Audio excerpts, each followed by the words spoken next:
Welcome to Haunted Homebodies, where Halloween isn't just a day, it's a lifestyle. I'm Ashley. And I'm Sarah, and we're your guides through the delightfully dark corners of comfort horror. Grab your PJs and your popcorn. It's time for some midnight margaritas. I do want to talk about how I came to visit you. It was magical. It was so fun. Well, most of it was fun. Seeing you was fun. I took a course while I was visiting you, and that was more intense than expected, so we didn't get as much quality time as I would have liked, but it was still really lovely. You did have to work very hard while you were here. Yeah, what is that about? I used to think I wanted to go back to school to just learn and do other things, and experiences like that remind me that I really, really don't. Yeah, I have learned that lesson from watching other people, you included. No, thank you. Yeah, I am yeah. done. I told you, because sometimes I need like an accountability buddy, and I was like, remind me the next time I'm like, I'm gonna go back and get my PhD for no reason. Remind me. We'll have no problem doing that. Yeah. I'm ready. That's you are so prepped and ready for the do not get a PhD conversation. Yeah, yes. Don't do it, man. Don't do it. I'm not gonna do it. I want to do more stuff like this podcast, like things that are creative and fun, and I'm not being tested. We can learn all the things we want to learn. Right? We do all the research we want, all the writing we want. Yes. And no school. We do get some feedback, but it's not that much. Mostly from Evan. Right. That's so true. It's my husband. That's so true. We do get quality feedback from Evan. He's very invested. Yeah, which I think is really helpful, because on the one hand, I'm like, Evan, stop. I'm not really like that. I'm just like, I don't always want constructive feedback, especially as a beginner. But I do feel like what he says is very useful and very kind. It's always very nice. Yes. It's very nice. And then sometimes my husband, Chris, I'll ask him for feedback, and he'll be like, it was good. And then I'm like, I'm gonna need more. What do you do with that? You know what I mean? So I want it both ways. Like I want Evan to say it was good, period, because then we'll know it was so good. Yeah, it's something to strive for. You know what I mean? When he has no feedback, then I'm like, okay, that was a really good episode. Yeah. And then Chris, if he does have feedback, then maybe it was a disaster, or maybe it'd be really, really good. Or maybe if Chris has something to say, then that means it was so exceptional. Oh, yes. So that we just need them to flip. We were so engaging. Yeah, I'm with you on this. I love this. That's what's gonna happen. I love that we brought our Halloween colors to our audio podcast, by the way. Looks great. Yeah, it was kind of on purpose. I tried to be festive. So, by the way, speaking of which, so I came to visit you in Texas. I flew from Massachusetts, where I was visiting my family, to Texas. Long journey. We were so excited, so amped to record an in-person episode finally. Well, we had plans for like 2 or 3 episodes. Yes, I remember you driving me home from the airport, and I was like, I don't know, definitely 2, maybe 3. Yeah. How many did we record? 0 minutes of any recording. Not a single second. We didn't even try to get out the equipment. Oh. But what we did do, we did do something. Very important something, which was a pretty much entire rebrand of the podcast. And I wouldn't call it a totally new concept, but like a pivot for sure. Pivot. Yeah. Remix, maybe. A remix. I like it. A creepy remix. Oh, yes. Yeah. So we are now turning the podcast toward more Halloween, fall, creepy kind of TV shows that we're trying to embody that feeling of fall all year round. The not too scary, sometimes scary, more like fun horror. How am I doing? Am I getting it? This is great. Cozy horror. We want those things that at least we watch and we're not terrified of. Yeah. The things you watch that are comforting, and then you kind of go, huh, why do I find this so comforting? Yeah. This is a little messed up, but not Yeah. too messed up. And for me, some of it's messed up for sure. Yeah. Yeah. I had a long period where I was very into horror and I was just like a horror fan, period. I didn't like the really, really hardcore stuff. Like I could do hardcore gore and I still do enjoy that from time to time, to be honest. But what I never liked and still don't like, and we will absolutely never cover, is the like bleak, depressing, super dark, super disturbing. Like, Hmm. no, we're not here for that. We're here for a good time. Yeah, it could be fun. It could be Yeah. campy. It could be truly creepy and a little Yes. frightening. Yes, it could be. It could be Hmm. because that's fun, I think. Yeah. And cozy. Yeah, So cozy. that's the vibe. That's what we're pulling over from the other podcast, that cozy vibe. But now it's just this niche where this is something you've always been into.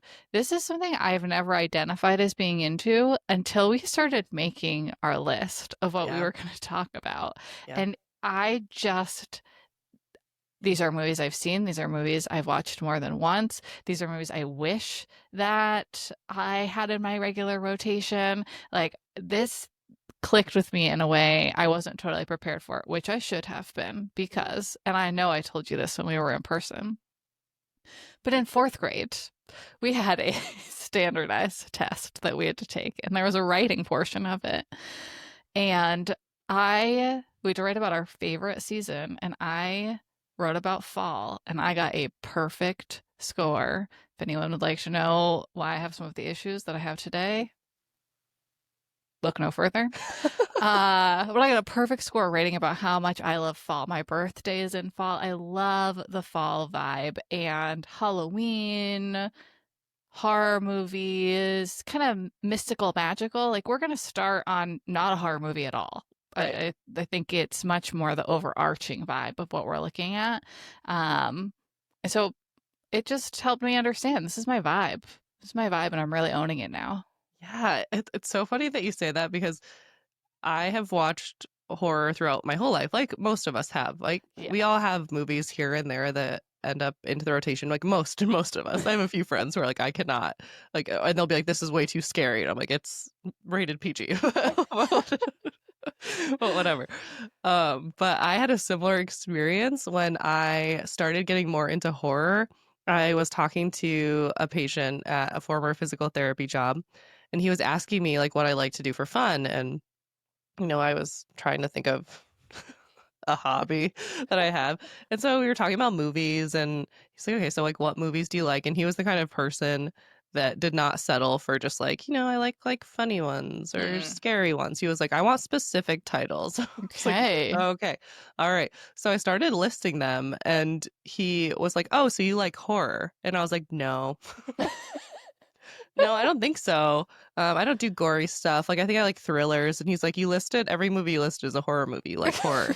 And I was like, oh, I like horror. So I think for the longest time, I had identified horror as something specific that it's not. Mm, Like mm-hmm. there is PG horror. Like there's horror for middle Yeah. schoolers, there's horror for children, there's horror for adults, there's horror Mm-hmm. for weirdos like me, who like I don't know. I don't know where I was going with that. But You weirdos. you came to a realization just a few years before I did Yes. that yeah, this is what we like. Yeah. And now I think it has evolved because after, we had the former podcast, Don't Look Under the Med, that was really fun, very dark, very real.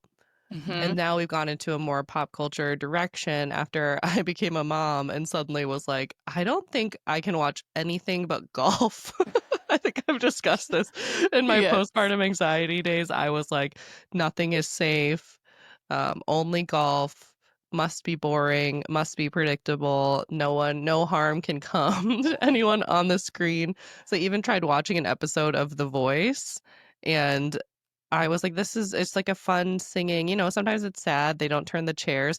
And then they're doing all these heart-wrenching stories. And I was like, Oh that's it. yeah. Only golf, back to golf. Anyway, I moved on from that stage. And while I am now more embracing the like Halloween horror loving aspects of my personality, I still do feel a shift into this more cozy, fun, let's not be too freaked out, let's not go too dark all the time, or like let's just mix it up, right? Let's go dark sometimes and scary, dark meaning scary, but then also do like the fun things that are just reminding us of like Halloween as a kid or a movie that we watched with our parents or a movie that we watched, at a sleepover or together in the movie theater when that used to be like literally the only thing we did. It's true. And we're really leaning into that vibe, like the slumber party vibe, which really encompasses, I think, what you were just saying, which is mostly the cozy stuff, but also we used to like to test ourselves a little bit with some of For those sure. scary movies. Quite a few of the movies we'll talk about on this podcast. I have some slumber party memories of being pretty freaked out as a child watching them. I'm excited to unpack that because we have different memories of different things. Like some Hmm. events we both remember, some things like only you remember or only I remember because they, it's memory is so tied to emotion. So if you were scared Yeah. of something, then you're going to be really remembering that vividly. And I'm curious to see like when you tell me the movies that scared you, if I'm like, really?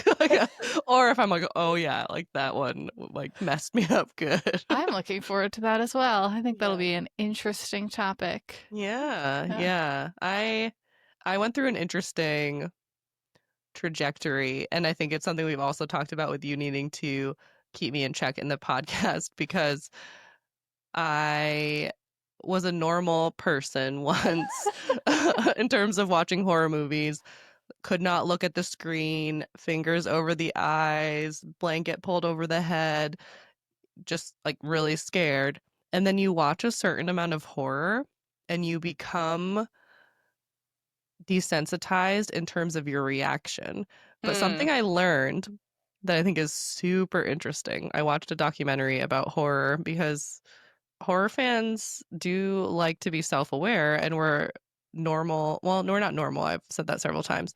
Like we're interesting, nice people. Like horror mm, fans tend to be super kind and gentle, yeah. which a lot of people don't recognize. But we're also curious as to like why do we enjoy this? We're self-aware that it's a little bit odd to Hmm. be this nice, gentle person and then be like, I want to watch someone get chased down and stabbed. Super fun. And in this documentary, they were measuring the host. I don't remember who the host was of this particular documentary, but and his mom. And they were watching a horror movie and they had monitors on them. So they had heart rate monitors. I don't know exactly what else. Maybe they were looking at like pupil dilation. Basically, they were looking at like fight or flight response, which horror Oh, movies scare you and they trigger the fight or flight response yeah. and they increase that nervous system activity because your Okay. brain is to a degree like experiencing this as if it's real. That's how movies work if you're really paying attention and engaged. And what I thought was really funny was the mom. They showed the video of them watching, and the mom is freaking out. She's disgusted. She's scared. She's having all of these bodily reactions. And her son, the host of the documentary, is just sitting there, like, kind of like laughing and chilling. But what was super interesting is after they were analyzing the data, and the bodily reaction was the same. Yeah. Interesting. Yeah. So Wow. I can sit there kind of cool as a cucumber and really take in the movie and stare at the scariness, but I'll still be having those like fluctuations if I'm really engaged in watching it. Isn't that interesting? That is fascinating. So essentially, and then like the serotonin boost that you get at the end after Yes, being scared, like just because you look cool, calm, and collected during it, you're still gonna get that boost after it. for sure. For sure. Cool. It's something super interesting to me too to think about with like horror and trauma and like is it good or not good to watch a really scary movie to be scared because on the Hmm. one hand there's the vein of thought that watching it and experiencing this builds resilience and the more that you're able to get through that can be really helpful especially for people who have lived through trauma. Hmm. The scary movie provides a way to get through a scary experience in a controlled, safe environment.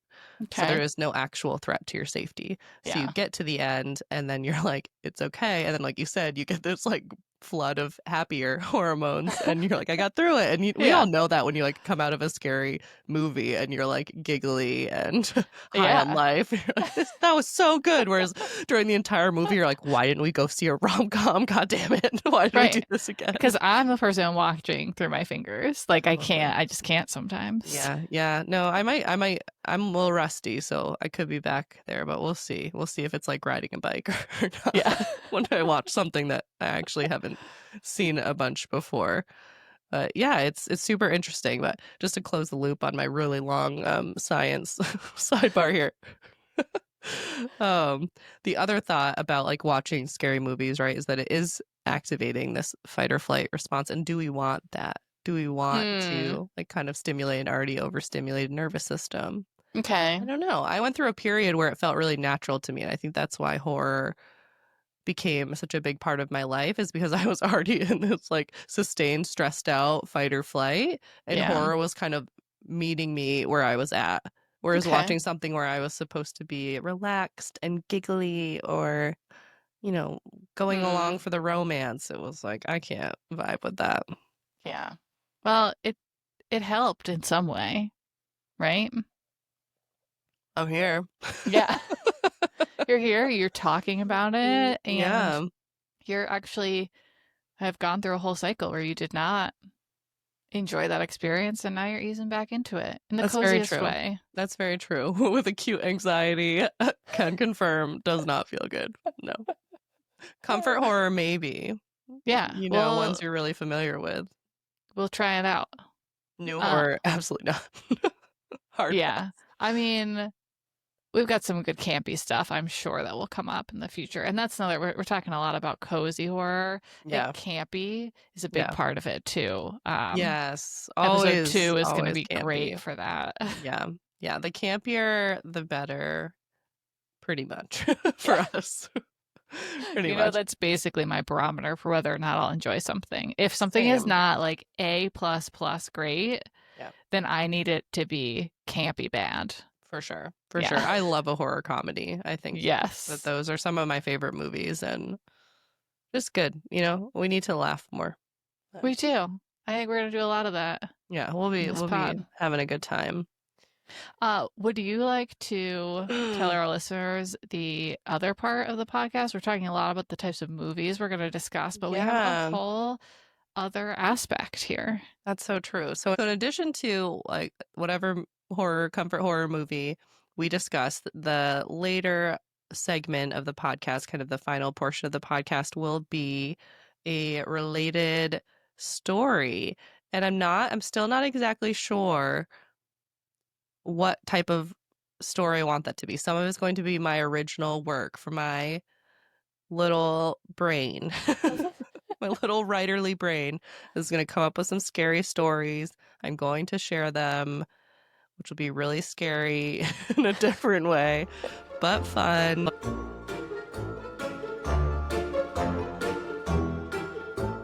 So, we are talking about practical magic today. I'm so excited that this is how we're kicking off the new pod because it's the vibe. It's the whole vibe that we're going for here. It is definitely a journey. I have only seen this movie now 3 times. Actually 4, because I watched it again last night. I watched it Oh, I love that. twice this week, which doubled the amount of times I had seen it. It's not in like my comfort watch. You're right, is totally the vibe. But I think I slept on it for a while because I did not know how to categorize it. Like, I didn't know what kind of movie it was. And, like, I don't think it knows what kind of movie it is. So you are so astute. This is what the critics had a big problem with when the movie first came out, was that it's like part cop procedural, it's part domestic violence drama, it's part mystical fantasy, and it's part rom-com. Yeah. All rolled into one. Yeah, exactly. I was not ready for that the first time I saw it. I love that about it. I feel like it does it seamlessly, and I recognize that opinion is not shared by everyone.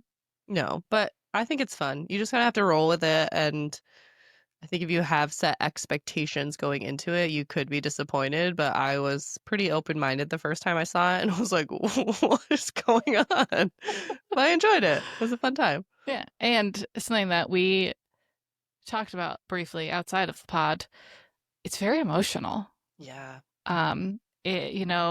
It's billed as kind of this fun, like the theme music, it's kind of fun and mystical and that's it. And it's pretty dark in some real ways. For sure. It handles some really heavy issues, and there also are some pretty severe cuts from like giggly, plinky ploppy, happy music to like exorcism. So, you know. I'm going to link an article in the show notes for this that gives a great context and history for so much of the movie. The article came out last year, I think. And one of the things that it talks about is that they did that intentionally. They like really wanted those scenes to feel really jarring, where you're going from this like really happy thing, midnight margaritas being the prime example, to like all of a sudden having to deal with this darkness that's happening. So that was on Interesting. purpose. Wow. I love how I'm just setting you up for all of You your are. You right are. now. I'm This was gonna not planned. I'm gonna back us up for a second and just give Yeah. a little Let's background info. yeah, let's talk about the actual Yeah. movie we're talking about Yeah. first. My favorite fact about this movie is that it was released on my birthday in 1998. Google classifies this movie as a fantasy comedy, but as we discussed, that does not encompass all of its many genres.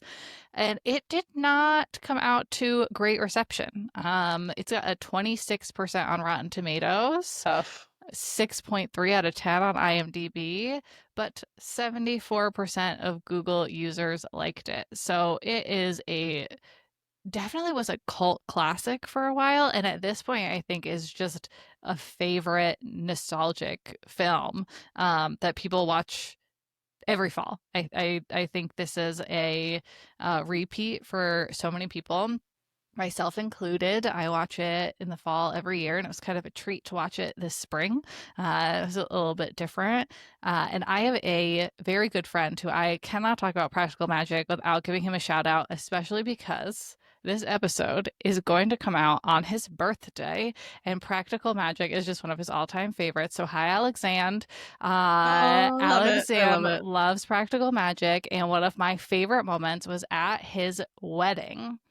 He and his husband walked down the aisle after getting married to the song This Kiss by Faith Hill Oh my from the gosh. movie. And it was such an amazing moment. Oh, And I got chills. imagine being there. I love it. I love it. That's so cute. Yeah, it was amazing. So I love that. I love that this movie came out on my birthday, and we're gonna release this episode on his birthday. It feels a little witchy, like a little magic happening there. If anyone else would like to join us in this and watch it, it is currently streaming on Pluto TV and Paramount Plus. So get us started here on the plot. What happens in this movie?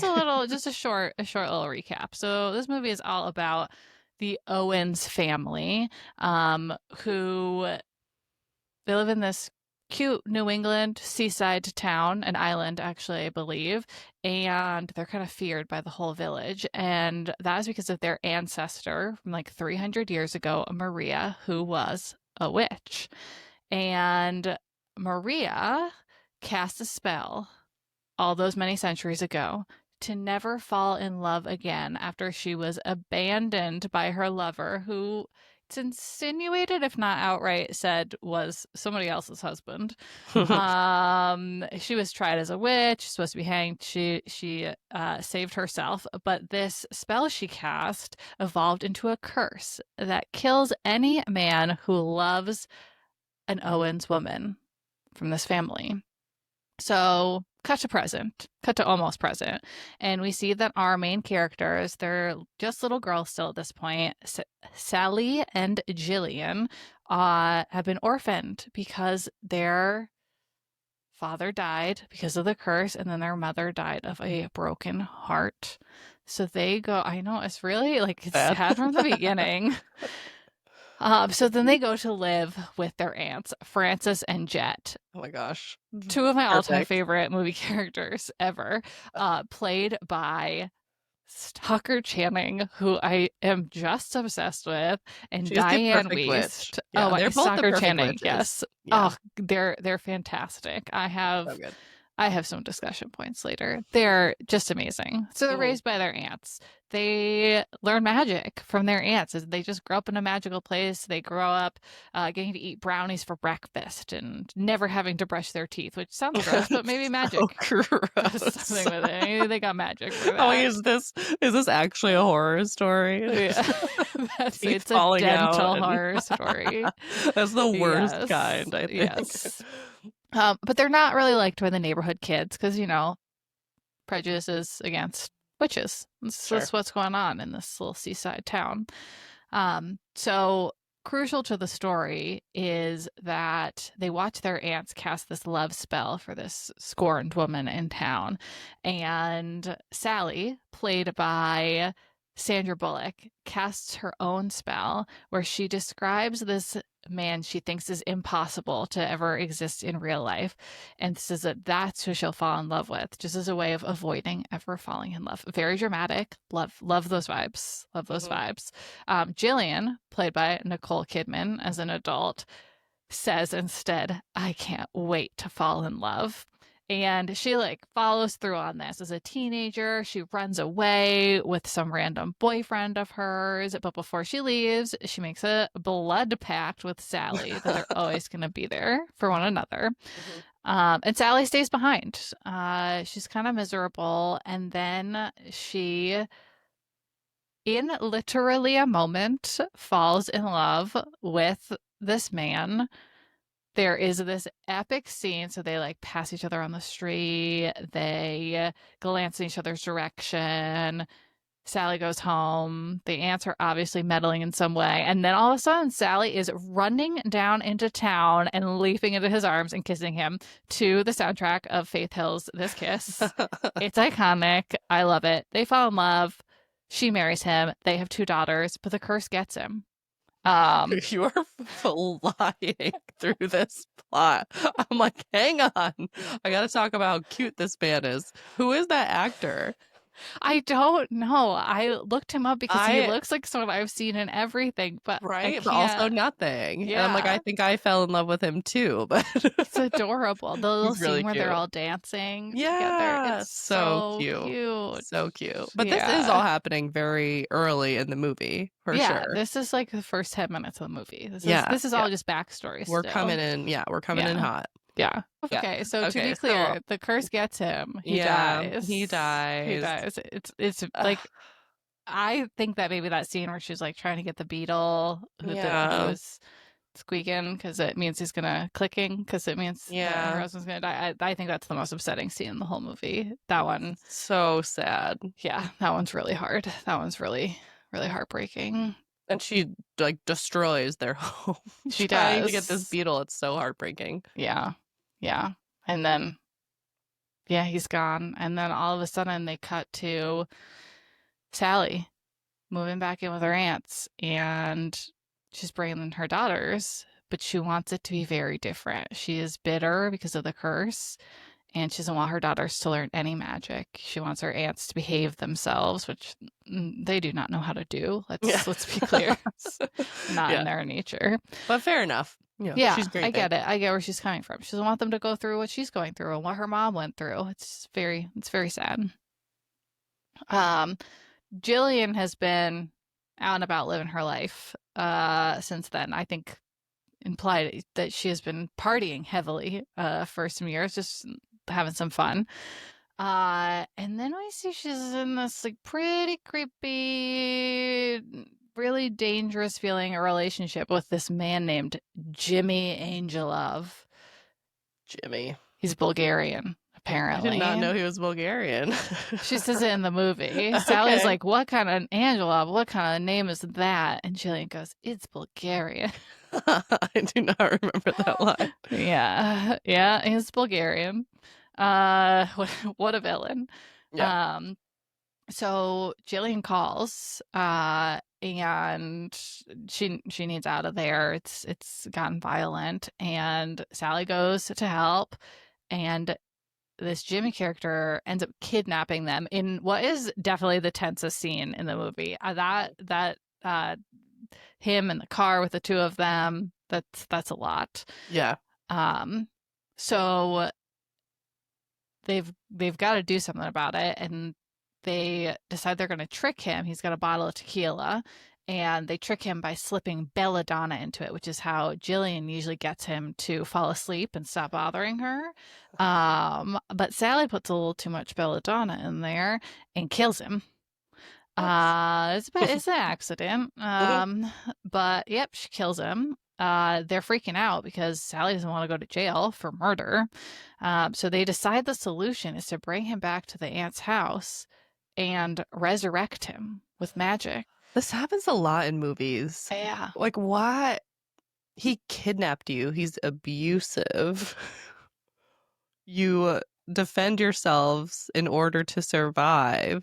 And everyone's first thought is, I'm going to go to jail for murder. It's like, it's not murder. Right? I really feel like they had a solid self-defense case here, or that no one knew he was with them. Sure. There's a Wait, lot are you of... saying you want to cover it up? Yeah, I think they could have covered it up, is what I'm saying. Yeah. Yeah. Would have been a much more boring movie, but wouldn't have been I a think they could movie. have done it. Yeah. Totally. Yeah. So, predictably, this does not go very well. Sure. He comes back, let's say wrong. So they kill him again. The old-fashioned way, don't they like hit him over the head with a shovel? They kill him again. Yeah. And they just bury him in the garden at the aunt's house. And then they're like, okay, we're good. Everything's fine. Like, they're not really worried about it. Yeah. They're chilling for sure. They're like, all right, we got it. We got this handled. Yeah. That whole sequence is so bizarre to me. And I think it is supposed to be, it's kind of creepy when, his eyes open and like that during that whole resurrection scene. But then when he comes back to life, he starts shouting, and like, I just find it so funny. I don't know. He's like yelling like, I want you to be my wife. It just sounds like Borat or something. I don't know. It's so weird. I'm like, what? I don't know. The whole thing is so misguided, but it is. It's a movie, so we're having to make some mistakes here so that we can clean up the mess later, right? Otherwise we wouldn't have the plot line, and we would not have the main romantic line of the film. So I guess it's fine. Mistakes are made. It's okay. Yeah. So everything's fine. They're all chilling at the house, and then we get to what is probably the most iconic, I keep saying iconic because that's how I feel about this movie, but the most iconic scene in the film, where it seems like the aunts are making a potion, but they're just making margaritas. And it turns out that they have a midnight margaritas tradition, and Jillian and Sally come downstairs and they're incredibly cozy house. Oh my god, what I would not do to have that house. And they are drinking and they are dancing, and the soundtrack is fun, and they are having just this grand old time, and like you can tell they had a good time filming it. It is a fun scene until all of a sudden it starts turning not fun, and they start kind of insulting each other out of nowhere, like kind of funny at first and then kind of not funny. And then Sally realizes that the tequila that's in the margaritas was the same brand of tequila that Jimmy was drinking in the car when he kidnapped them. And she freaks out and she says, what? Where did you get this? And the aunts are singing, and they continue to sing. Someone left it on the porch. And they were singing it to the tune of a song that Jimmy had been singing in the car. You're always on my mind. Which, like, who knows why he was singing that? But yeah, I guess he's just because he's like a creepy stalkery, obsessive. I think it fit all of the above, well, actually. Yeah. So yeah, it turns dark pretty quickly. The aunts realize that something is wrong, but Sally and Jillian won't tell them what's going on because they killed somebody and they don't want to admit that. And so Fair. the aunts leave. They leave town. They pack up and leave town. They tell the sisters, you got to clean up your own mess. We haven't talked a lot about the little girls. The little girls are still living at the house with everybody and the dead body in the garden and everything. And they give them these protection ropes with a spell so that they'll be safe. The aunts aren't taking any chances. I keep going between aunts and ants. Where am I even from? A lot of places at this point. I'm a product of many different regions. Mm-hmm. So they do that. Shortly after they leave, we meet Detective Gary Hallett. Dreamboat. Yeah, 90s I have a crush on him Dreamboat. too. Yeah, how can you not? Very cute. What do you Very mean by cute. two? Who else have we discussed today that you have a crush on? Sally's first lovin', or her Oh, husband, yes, father her of her husband. children. I don't know his She's done name. really well. I think his name is Michael. I wrote it down as that, and then I was like, "Is that right?" And I didn't. Michael Say it seems again. right for like how callously we introduce him, fall in love with him, and then kill him off within the Rough. first act. Yes. Yeah. But Sally does really well. So But by doing spoiler nothing alert. at all. I Yeah, know. yeah. Well, by being Sandra Bullock in the Well, yeah. 90s. Yeah, I mean, gorgeous, Yeah. but still, she's not exactly Yeah. like on a dating app. She's just hanging Just out, walking around walking down town. the street and then murdering people. Yeah. That's all it takes. Yeah. All right. So Detective Gary, he comes into town from Tucson, Arizona. He's looking for Jimmy because some women have turned up dead that are connected to him. And he wants to know where he is, and then it becomes pretty clear that the sisters are hiding something. There is this just like adorable few scenes where he is trying to learn about the Owen sisters, walking around town, and everyone's telling him like the witchy things, and he's obviously loving the town, and he is flirting up a storm with Sally.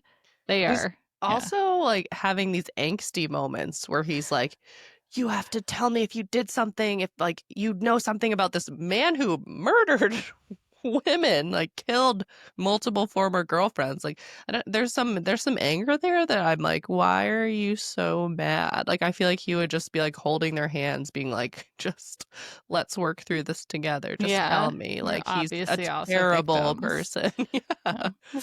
But we still swoon. We still love him. Yeah, no, mostly it's good. Mostly it's good, but not perfect. There are a few times where I'm like, chill out. Yeah.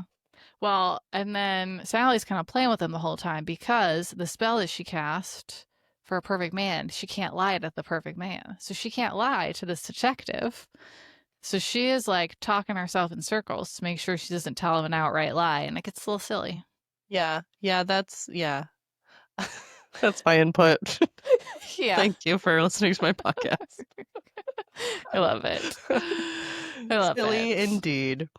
Okay, so Jillian is putting together a spell to get this Gary out of town, but then Sally's daughters realize that Gary matches the description of the perfect impossible man that Sally put a spell out there in the world about. He's got one green eye and one blue eye, which I don't think is true, but they try to say it's true in the movie. His favorite shape is a star because he's got a sheriff's badge. He knows how to ride a horse backwards. What does that even mean? I don't know.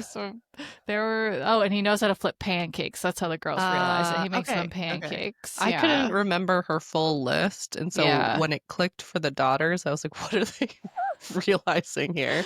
The pancakes was the moment, because this man who is investigating this family stayed to make the pancakes. Yes. I love how messy that is. It's so messy. Because then they get in a fight, don't they? Like right after that, like he has this lovely breakfast with them, and then he's like storms. Oh, because the frog like throws up a ring, right? Throws up Jimmy's ring. Right. Yes. It's a great sure, movie. You know, like as frogs do. Yeah. Threw up a ring. Then he was like, there's only one explanation, which is that you're lying to me. Anyway. Right. Anyway, they get in a fight, and then Sally's like, I can't do this anymore. And she goes and like she basically confesses everything to him. Not like straight up, but pretty close to confesses everything to him. They're obviously super into each other. They kiss. And then she's like, no, I can't do this.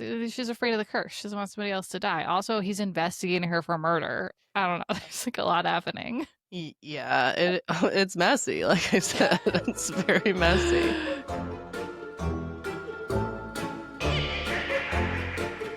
So then we get to like Act 3, the really dramatic stuff. And they think they've killed Jimmy again, but then he's back and his spirit is possessing Jillian. And it does get pretty creepy. Like this is definitely the more horror movie part of this, if there's any part of it that I would classify as that. Mm-hmm. Sally runs back to save Jillian because they're connected, because they're blood packed and all that. But one of Sally's impossible man aspects in the curse was that he could hear her yell from a mile away or something like that. So Gary also knows something's wrong, and he runs to the house and he sees the possession, which, you know, he hasn't grown up around magic. This is wild to him. But he repels Jimmy's spirit, which has exited Jillian's body at this point and is existing on its own. Sure. Repels it with his silver badge, which, like his sheriff's badge, which is a callback to when Sally was explaining magic to him. And she's like, it's not all spells and potions. And she's like, very seductively, like reaches over and grabs his badge. And it's like, you know, like this is a talisman. It doesn't just have power on its own. It has power because you believe in it. And then it literally banishes an evil spirit. So, you know, they think Jimmy's dead again because they have not learned their lesson, apparently. So he's back. He comes back. He's like still, I guess, still kind of there. He's possessing Jillian. It gets like really dark. He's real creepy. And then probably my favorite part of the movie happens, which is where the ants come back and they're like, oh, we did not come back early enough. This isn't good. And they're like, we need a coven. And so Sally gets to activate the phone tree for her kid's school that she has been put at the top of because Jillian did a little magic, because she's usually not very popular. And all the women in the town who like kind of talk trash about them all the time and are not nice about them actually show up. Some of them because they are friends or, you know, like a little bit into the witchy stuff, but some of them just because they're really curious. And there's no like question. I just love this part because they're just like, yeah, I'll be there. And everybody brings their own broom, except that especially adorable woman who brings her dust buster. It's not even a full-size vacuum. I know. Oh, yeah. I love it. I love it. So they form a circle. They banish Jimmy. It's just this really powerful moment of these women coming together. It gets really scary and it looks like it's not going to work, but it does. My maybe favorite line from the whole movie, when they banish him, he turns to a bunch of dust, and then like they look around, and then Margot Martindale is in this movie, which is not talked about enough. Margot Martindale is phenomenal and one of my favorite actresses, and she just has a very small part in this movie, but she looks around with this look on her face, looks around to everybody with their brooms, and then looks at the dust that used to be Jimmy and goes, let's clean house. I love that you love that so much. I just love Margot Martindale. Truly, what else is she in? I don't even. Oh my gosh, I'm trying to even think of who that is. She was in The Americans. She is in the show BoJack Horseman, where she plays herself, and they always only refer to her as the esteemed character actress Margot Martindale every time. She's not like a lead. She's a character actress, and I will think of other things she's been in, but she's always like the highlight of whatever it is. Oh my God. Cocaine Bear. Did you see Cocaine Bear? Yes. She's in Cocaine Bear. Yes, she is. She's the park ranger, right? Yes. Yeah, or one of them. Yeah, Yeah, she's so funny. she is, and that movie is a real hoot. Maybe we need to add that to the list. I don't know. It's funny I- horror. that's we've got to the point in the recording where I just go, I don't know. I don't know about that. It's fair. We'll It's see. fair.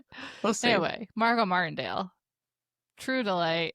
Great, great, ridiculous line in the movie.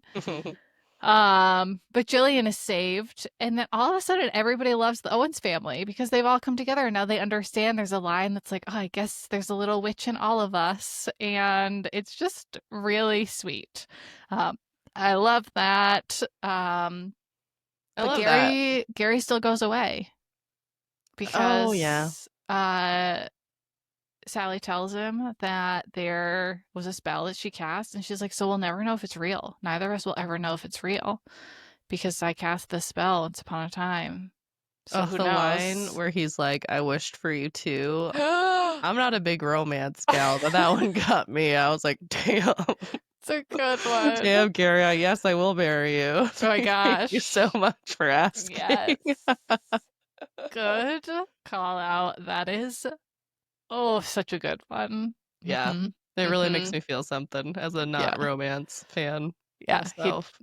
dreamboat. But yeah, then he leaves. But then he leaves. But then he leaves. Yeah. So just really tugging at our heartstrings. And then not a lot else happens. And then Sally gets an envelope in the mail, and Gary has faked evidence of Jimmy's death using the ring that the frog threw up to prove that it was him and cleared their names. So that's really nice. Again, like choices were made that I don't think had to have been made. Like he went from angsty, like, confess that you're murderers to like, yeah, I'll sweep this under the rug with still having no idea really Yeah. exactly what went on or how culpable you were. Like, no one at any point 100%. was like, let's just do a quick run through of the very clear self-defense situation that happened here to this criminal, and then we'll move on. Anywho, yes, he did wrap that up nicely for them. Okay. Yeah, he left. He swept everything under the rug. Yeah. He became a criminal himself. So we're all criminals now. We're all on a Yeah. level playing field. Yeah. And then he just shows up one day, back at the house, and him and Sally are in love, and then cut to the last scene of the film where it's Halloween night. The whole town is on the lawn of the Owens family house, which is just cute, and they're all there to watch all of the Owens women fly off of the roof, which is adorable, while Sandra Bullock does a great voiceover and ends with this line: always throw spilled salt over your left shoulder, keep rosemary by your garden gate, plant lavender for luck, and fall in love whenever you can. All right. Justice for Michael. That's how I feel about this ending. Like, we all just moved on. His, like, old enough to know what's going on children are just like, you're my new dad. I like Yeah. Gary, but Yeah. like, come on. It's We fair. loved that man. Okay. I know. There's I love that the theme, the overarching theme that comes out with like the phone tree and then the whole town accepting them. I love the message of, if you just kind of be who you are and are honest about it, then people are like, okay. Like, I don't think that is true, but I love that idea, right? Because it was like they were hiding that they were witches and they were kind of yeah. not owning it to a certain degree, or at least in part acting like ashamed of it, or not accepting of themselves. And then once they just came out with it and were like, this is us, take it or leave it, and everyone was just like, I'm a witch too now. Yeah. I And love there's it. also in that, I mean, it's all women. We have no idea how the men of the town feel about them. They don't exist. Like That's so true. other men who are not love interests of Sally or Jillian do not exist in this movie. There's like that one man who comes into the shop. And Yeah. yeah, that's the only guy I remember. I do remember also the really creepy woman that you're talking about at the beginning when they're watching like talk about like darkness in this movie. It's like stab a pigeon to death off screen. Oh But yeah. they're murdering Mhm. a pigeon or a dove or something. Mhm. And that woman's vibe freaks me out Yeah. hard. The actress really nails it. She's so creepy Mhm.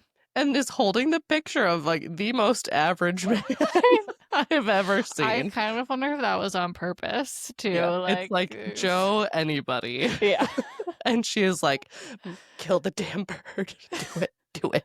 he needs to love me. Like more than he can ever bear. And I'm Yeah. like, really? Like, Yeah. you're gonna, you could maybe have this spell out for anybody.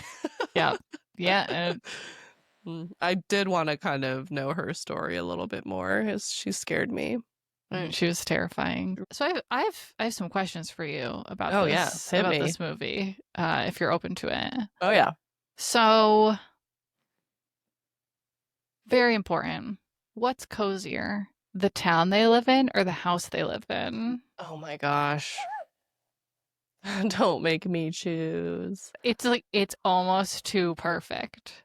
They are so on an equal playing field. It is the perfect house in the perfect town. Yes. I'm going to say the house just because it was created for this film, right? It's got this mystical couldn't work in real life. Yeah. The To stairs just keep going in that Yes. house. Yes, there's so many levels. I love the decor. I love the yard. It's like overlooking the ocean. It is perfection. It's got the gardens. It Yes. literally has everything. And the town, I would say, is pretty perfect, but I've also seen similar towns in other Yeah. movies and shows where I've never seen a house that's like that incredible. So I'm gonna have to go with the house, but both are so great and add so much to this movie and make it so cozy. And this is part of the like identity crisis that this movie has. It's like murder mystery, but in this charming coastal town. Okay, well, 90% of the media we'll be talking about on this podcast has that dissonance. It's true. And it's not even a murder mystery. Like, we know who did it. Yeah, it's true. It's like a mystery to Gary for about 45 seconds. Exactly. And Gary's more just like, why are you guys being weird and not telling me Yeah. for the rest of the movie? Yeah. Like, I'm getting really annoyed. Just tell me what happened, please. Fun fact, set in New England. It was filmed in the Pacific Northwest. I did read that because I think there may be a reboot happening. There is, which I intentionally didn't bring up because there's so few reboot sequels that are great, and I will watch it and I will be open to it, but I need this one to exist on its own. I agree. We're in a real reboot season of our lives right now. They're rebooting everything. Like our podcast. Yeah. Sorry. Yeah. She leads in like our podcast. And you're right. Some of them are great. Well, a few are great. Rarely it's great. Yeah. I think the reboot, if it's truly a reboot, it's like, please don't. If it's a requel, maybe. I'm using a scream. I believe it's a here. requel. Okay, Because maybe. Sandy and Nicole are going to be back. Right, it's like a continuation. Yeah. So I think there's a better chance that it could be fun. Mm-hmm. If it was just a sequel, then it's just too late. Yeah. Yeah, I don't know. I don't think they should go there most of the time. But you never know. It could be really fun and surprise us. I'll be open to it, but I'm not going to be excited for it. That sounds like a recipe for disappointment. That is so pessimistic. You're like, I'm going to go to the theaters and watch it, but I'm not going to have a good time. No. I'm open to having a good time, but I'm not going to set expectations to have a good time because then I'll be disappointed. Like, I want to go in with a low bar. Fair, but I'm like still imagining you just like sitting in the front row, like pouting, being like, this is dumb. Like the movie hasn't even started. I mean, listen, this will be on our list at some point. Buffy the Vampire Slayer is being rebooted, and I have exactly the same feelings there. All right. Well, what's your next question? You have another one? Yes. Stockard Channing's big hat, the huge big hat that she wears around town, she wears around the house, that big floppy hat. Could I pull it off? Yes. Will you wear it next time? Oh my gosh. Need to buy it. Could you pull it off? Looks wise, yes. Personality wise, absolutely not. No I can't chance. pull off any hats. You would be so uncomfortable. It would be palpable. Okay, but what if I bought it just for working in my garden? Which I realized when watching this movie. So listeners, I have a brand new vegetable garden, and I'm watching Practical Magic and watching Sally work out in the garden, and I was like, subconsciously, is this how I ended up with a vegetable garden? Oh my gosh. I think yes. I love when that happens, when you watch a movie and you're like, that is why I made that sometimes major life choice. I'm Sounds pretty like sure my life is like a movie. And if I do this, then this is going to happen. You're trying to manifest the practical magic house. And I wanna wear the big hat while I garden. I want you to wear the big hat. That hat seems almost like you will be like sweltering in the Texas heat. Like you need something with a little less like billowing around. Yeah. Also, like truly, Stockard Channing is the only personality that could pull that off. It's that big or nothing. Totally. I love their witchy aunt outfits when they're just walking around the town. They're such a vibe. They're so fun. So good. I mean, but all the outfits, because Sally and Jillian's outfits are so 90s. They're so perfect 90s in the way that all fashion was a little witchy. It was like the dark lipsticks and like the like clingy but flowy dresses, and oh, they were good. Oh, and this is making me talking about the two pairings there. So you think about another thing I love about this movie is that it's actually just a movie about sisters. Like there's all of this romance stuff, but it's really just about like all of these generations of sisters, which is so cute. But also like what is going on genetically where we are now having like one redhead and one brunette consistently. Like we're having these clones down the line. Magic, Ashley. Sure. Magic. It's all magic. It's not genetics. There is no evolution. It's magic. It's magic. Also, like, men's genes are just washed right out by the Owens women. Doesn't matter who you reproduce with, you're going to have one brunette and one redhead, and they're going to be best friends, and they're going to be magical. Yeah. But I do love that. I love that it's about those specific actual sisters, and then it's about sisterhood in the bigger sense, as covens always are. Right. There was a review of this movie that said something along the lines of, and this is gonna make you sick to your stomach when you hear it, that said like, there are too many women in this movie. Could they have fit more women into this movie? What? So one of the things that I was reading is that a lot of the people involved with the movie think that one of the reasons it got such bad reviews is that most of the critics back then were men. Oh. And this is a movie for the girls. Like straight up, this is a movie about women. This is a girls, the gays and the theys movie, yes, for sure. Very much so. Yeah. So this is like a F the patriarchy movie, and like and I love when movies are like 75% audience score and like 20% critic score. I know I'm gonna love it. Yes. It's a movie for me. The lower the critics rate it, the more I'm like, I have to see this. It's gotta be good. Yeah. So it was directed by a man, which this is a fun fact with the movie. You watch Only Murders in the Building, right? Yes. Mm-hmm. last season. You remember Professor Dudenoff? So I am not caught up. For our listeners who have stuck through to the most recent season of Only Murders in the Building, there is a character in the last one. The actual actor is only in a few episodes, but the character is referenced all the time. Professor Dudenoff, played by an actor named Griffin Dunn, who directed this movie. Oh, He's not like a big time actor. He directed the movie. I'm really impressed, actually, that there is a male director of this movie, because it doesn't, you know the types. There are plenty of movies about women directed by men, and you can tell. And this one doesn't have that feel to it at all. And I was reading an article or an interview with Griffin Dunn last year, and he's talking about the reboot, and he said this one needs to be directed by a woman.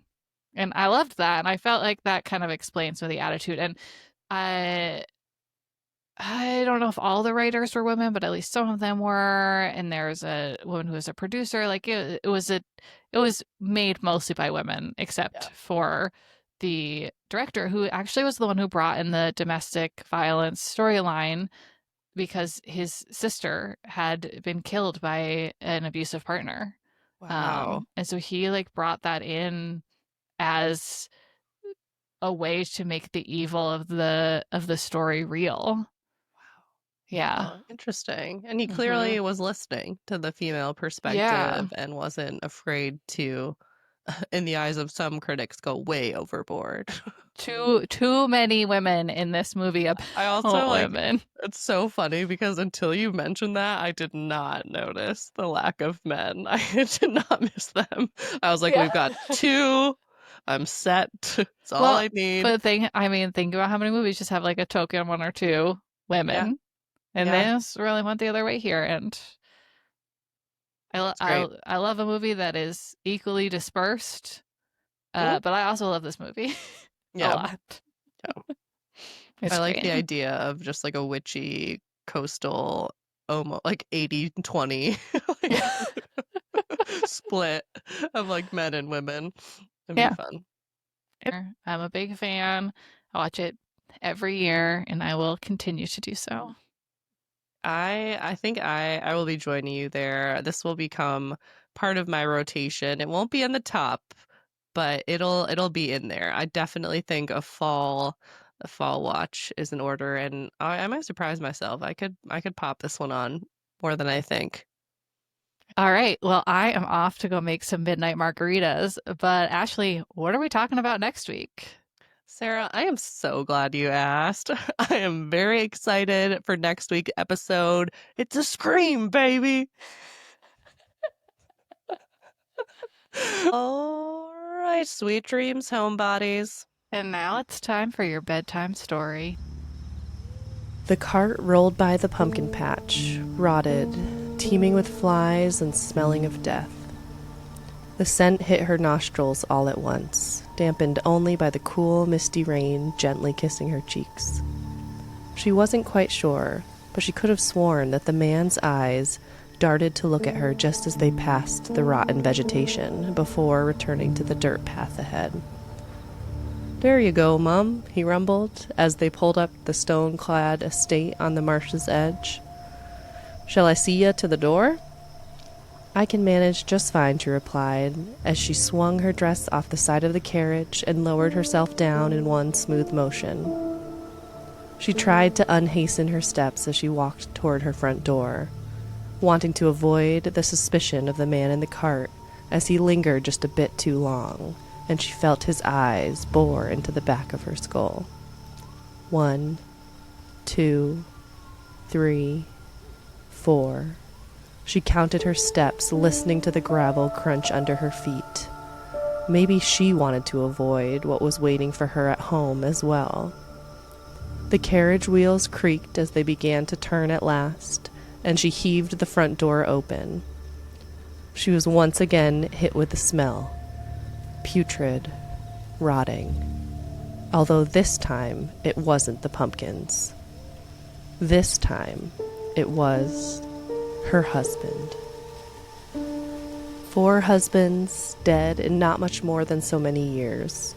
And she knew this time the people of her formerly peaceful village would not let it go. She spent 5 more days next to her dear husband's decaying corpse, jockeying between wails of sorrow, fear of retribution, and also a tiny burning deep in her belly, a glimmer of a better future somewhere far in the distance. When they finally came, they dragged her into the streets by her ankles. People in the town square screamed, "Witch! Witch!" and threw hunks of pumpkin meat, soggy from the spring rain. Her cell was damp, cool. She clung to the steel bars on the window, looking onto the town with soft eyes.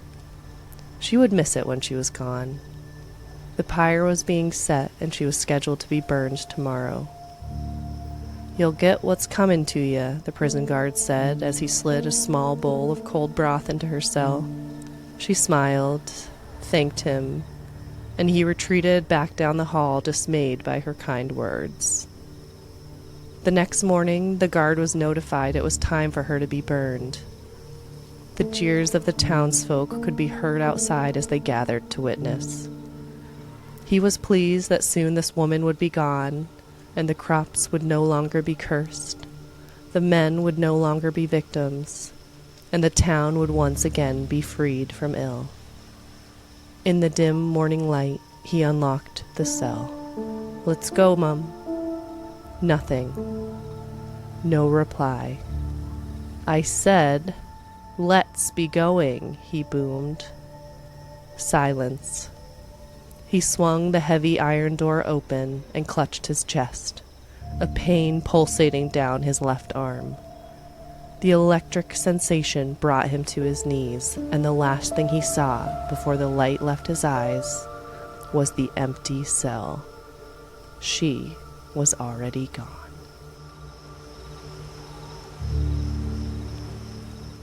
Thank you so much for listening to today's podcast. If you're a new listener, welcome to the Homebodies. And if you're back again for another slumber party, we're so glad to have you. If you haven't already, please take a quick minute to leave us a review and follow us wherever you listen to podcasts. And also follow us on our haunted social channels. You can find us at Haunted Homebodies Pod. Until next time, and remember, when in doubt, just stay home.